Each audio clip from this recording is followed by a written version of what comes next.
if you've just picked up the main things, which basically comes down to obviously the alphabet, you know the alphabet now, and also the definite article. The definite article is going to help you in a big way because it's going to help you determine the declension of any nouns and adjectives that go with the definite article. So that should be thoroughly part of who you are. Having said that, from the definite article, there's only 3 declensions, and basically the word declension just means pattern. Presumably that's how these nouns developed through the centuries in respect to how they were formed. So it's a sort of a construct we put on it, a declension. But you've got the 2 declensions so far, where you've got the feminine declension, first declension feminine, with nouns that end in an alpha or an eta, or that special category. There's only a few of them that go like doxa, that nouns that end in a vowel or a row will go like himera, and then any other will go with the consonant will go just like doxa. In other words, the genitive singular and the accused and the dative singular then change from an alpha to an eta. So those are really the key elements in terms of first declension feminine that you've got.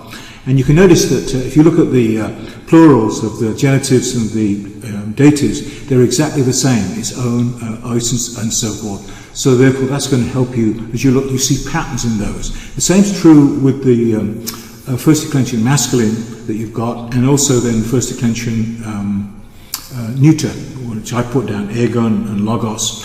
And you notice again the genitive and the dative plurals are exactly the same. So if you know all those things, basically at this point, the rest of it, I wrote to one of you tonight, and I said, what will happen is that some of the other grammar is going to creep up on you. You don't have to worry too much about what is a Greek question mark and the semicolon and so on. That's going to come on you. The more Greek we do, the stuff that you don't know will come back. And so that if you'll end up, say if you know 60% of the vocabulary, of the grammar now, what will happen is very quickly, as you do more and more Greek, that will go up further to 85%. The other element that I've not mentioned that's really important is the vocabulary.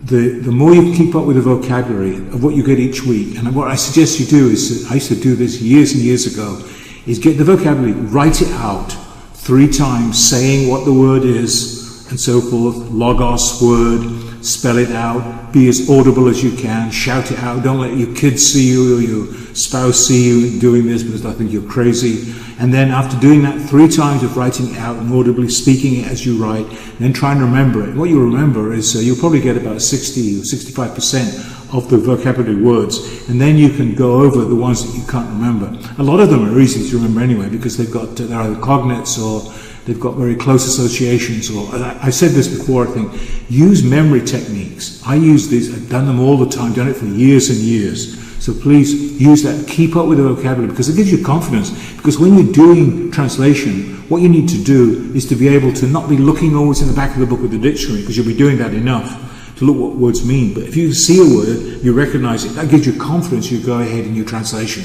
So let's do it. Thanks. Bye-bye.